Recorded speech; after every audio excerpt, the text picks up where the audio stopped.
दोस्तों आज हम डिस्कस करेंगे डाइजेस्टेंट, जो कि हमारा pharmacology third B pharm 6 semester unit first का टॉपिक है। तो आज हम देखेंगे डाइजेस्टेंट के बारे में, ठीक है।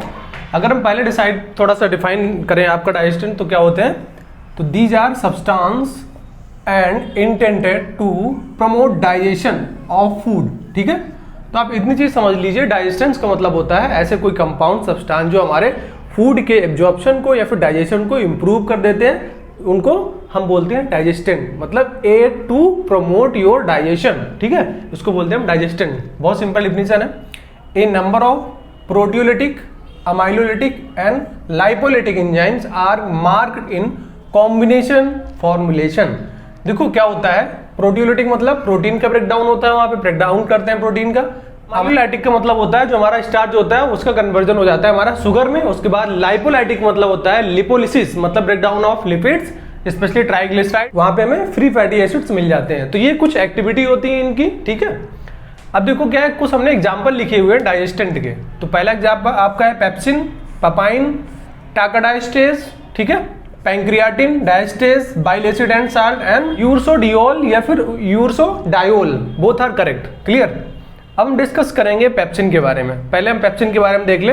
दिस इज प्रोटियोलिटिक एंजाइम, ठीक है। प्रोटियोलिटिक मैंने बताया आपका कि ब्रेकडाउन ऑफ प्रोटीन मॉलिक्यूल्स को ब्रेक करता है। Obtain from glandular layer of fresh stomach of hog. Hog मतलब होता है आपका पिग, सुअर। कहां से लेते हैं हम? सुअर के स्टमक, सुअर के आमाशय से हमारा लिया जाता है जो आपका पेप्सिन होता है। क्लियर। ओरल डोज की बात करें तो इसका लगभग 0.5 to 1 ग्राम इसकी डोज है। क्लियर। बात करें पैंक्रियाटिन, पैंक्रियाटिन हमारा कहां से लिया जाता है? This is contain enzymes amylase, trypsin and lipase. जो पैंक्रियाटिन है उसमें क्या क्या पड़ा होता है, मतलब क्या कंपोजिशन होती है? एमाइलेज होता है, trypsin and lipase. These are combination, ठीक है, कंटेन ये होते हैं इसमें। ऑब्टेन कहां से होता है अभी? हॉग और फॉक्स पैंक्रियाज। हमारा ये पेप्सिन कहां से हो रहा था?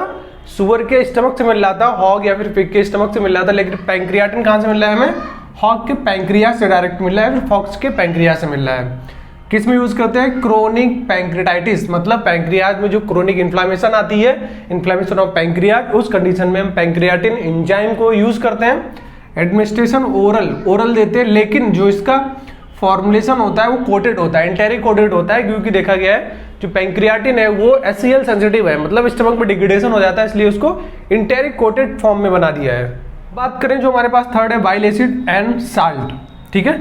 Important emulsifying for fat in intestine, ये फैट को एमल्सिफाइड कर देते हैं इंटेस्टाइन के अंदर, ठीक है। Use for liver cirrhosis, like आपका हिपैटिक प्रॉब्लम हो जाए या फिर एल्कोहल से लीवर सिरोसिस होता है, कोई ड्रग इंड्यूस्ड लीवर सिरोसिस है, तो उस केस में हम बाइल एसिड और साल्ट्स को यूज कर सकते हैं। एंड हिपैटिक इनसफिशियंसी, हिपैटिक में प्रॉब्लम हो जाए या फिर सिरोसिस की दिक्कत आ जाए, फिर हिपैटिक में आपका एसजीपीटी है, एसजीओटी, बहुत दिनों तक अगर अल्ट्रेशन है तो उसको हम सप्लीमेंटल के बदले आपका बाइल एसिड या फिर साल्ट का यूज कर सकते हैं वहां पे ना।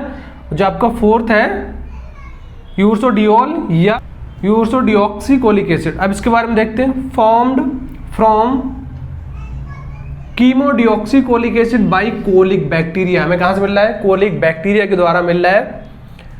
डिक्रीज हिपैटिक कोलेस्ट्रॉल, जो आपका यूरसोडियोल है वो क्या कर रहा है? हिपैटिक कोलेस्ट्रॉल को तो इनहिबिट कर रहा है, लेकिन improve solubility of cholesterol in bile, bile के अंदर कोलेस्ट्रॉल की सॉल्युबिलिटी को इंक्रीज कर रहा है और हिपैटिक में कोलेस्ट्रॉल को सप्रेस कर रहा है। ओरल इसकी डोज की बात करें तो नियरली जो आपका इसका डोज है वो 8 to 18 mg पर kg पर डे का इसका डोज माना जाता है। तो आई थिंक बहुत सिंपल टॉपिक है, बहुत ज्यादा डिफिकल्ट नहीं है, ठीक है। आई होप आपको समझ में आया होगा। अगर कोई क्वेश्चन है, most welcome in my comment section.